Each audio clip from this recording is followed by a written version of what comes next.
বিএনপির ভারপ্রাপ্ত চেয়ারম্যান তারেক রহমানের নির্দেশনায় নোয়াখালীর বেগমগঞ্জে দোয়া ও ইফতার মাহফিল করেছে ইউনিয়ন বিএনপি।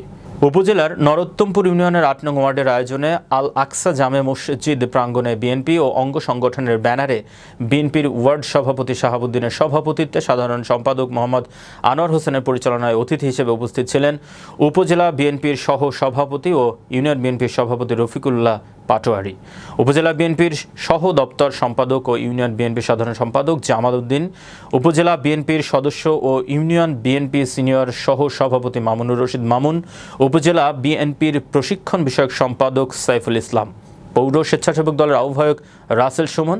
এই সময় নেতাকর্মীদের বলেন, ঐতিহাসিক ছাত্র জনতার বিপ্লবের মাধ্যমে অর্জিত এই স্বাধীনতা ফ্যাসিস্টরা নষ্ট করতে চেয়েছিল। আওয়ামী লীগ ও তার দোসররা পালিয়ে গিয়েও জনগণের মাঝে বিভ্রান্তি সৃষ্টি করার পায়তারা করছে।